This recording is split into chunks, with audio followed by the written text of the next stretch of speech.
আসসালামু আলাইকুম। আপনারা জানেন যে সারা দেশে বিএনপির সম্ভাব্য প্রার্থী তালিকা প্রকাশ করা হচ্ছে।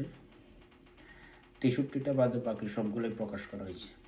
বাকি 63 আসন তারা বিভিন্ন জোট সঙ্গীদের ছাড়বে।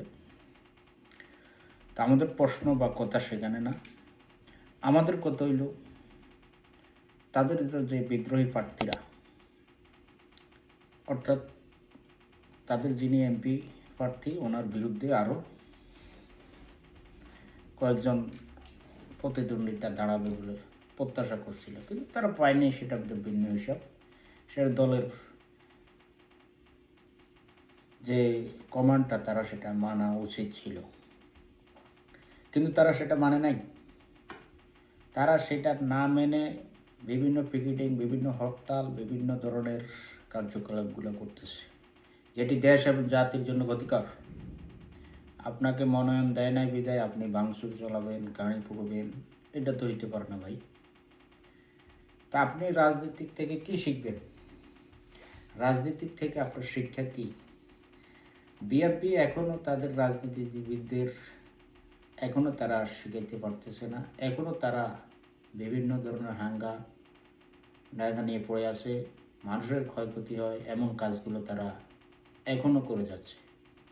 তাদের উপরস্থ থেকে কোনো ব্যবস্থা গ্রহণ না করা, এই ধরনের বিরুদ্ধে কঠোর ব্যবস্থা না করা একটি বড় দলের দেউলিয়াত্বের প্রমাণ। তারা যে নৈতিক শিক্ষা দিচ্ছে না, এটি তার আরও একটি প্রমাণ। আমরা আশাবাদী বিদ্রোহী প্রার্থীরা দলের সিদ্ধান্তকে মেনে নিয়ে সারা দেশে শান্তিসম্পূর্ণভাবে প্রতিযোগিতার মাধ্যমে দাঁড়িপাল্লার বিপক্ষে তারা যে কাজগুলো করার দরকার, তাদের দলীয় প্রার্থীর জন্য তারা পরিশ্রম করা দরকার। পাশাপাশি বিপরীত প্রার্থীদেরকেও তারা শ্রদ্ধা এবং সম্মানের সাথে দেশে একটি উৎসবমুখর আমেজ তৈরি করার জন্য আমরা আহ্বান জানাব।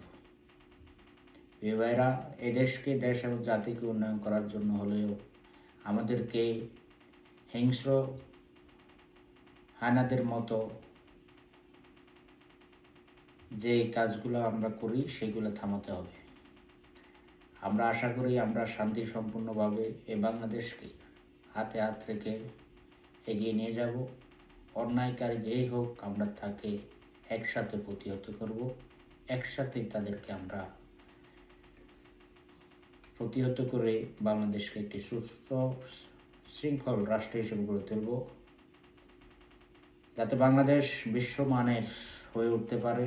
বাংলাদেশ যাতে অন্য দেশের দিকে তাকাতে না হয়, গোলামীর রাজনীতি যাতে করতে না হয়, সেজন্য আমাদেরকে একে অপরের পরিপূরক হয়ে সুন্দর সুশৃঙ্খল ভোট করে জয় পরাজয় মেনে নিয়ে শান্তি সম্পূর্ণভাবে এই ফেব্রুয়ারির নির্বাচনকে আমরা স্বাগত জানাবো। একই সাথে আমরা যে সরকারি আসুক তাকে সহযোগিতা করব। পাশাপাশি যে সরকারি আসুক সে যাতে রাষ্ট্রের কল্যাণের জন্য কাজ করে, কোনো দল বা ব্যক্তির জন্য কাজ না করে, রাষ্ট্রের কাজকে প্রাধান্য দিয়ে সে যাতে রাষ্ট্রের নিয়ম শৃঙ্খলা মেনে নিজে অন্যায় থেকে দূরে থাকে, নিজের দলকে অন্যায় থেকে দূরে রাখতে সহযোগিতা করে। এজন্য আমরা আসন্ন জাতীয় নির্বাচনকে সামনে রেখে আমাদের প্রতিশ্রুতিবদ্ধ হই, শান্তি সৌম্য একটি রাষ্ট্র বিনির্মাণের জন্য এগিয়ে যাই। আল্লাহ হাফেজ। আজকে এই পর্যন্তই। ভালো থাকবেন। ভিডিওটি ভালো লাগলে অবশ্যই সাবস্ক্রাইব করবেন এবং আমাদের সামনে আরও ভিডিও পেতে, রাজনৈতিক হালচালের খবর পেতে, ভোটের খবর পেতে আমাদের এই তথ্য দিয়ে মেসেজ করে রাখবেন। কী তথ্য জানতে চান, আমরা সকল ধরনের তথ্য আমাদের এই আইডিতে পেশ করব।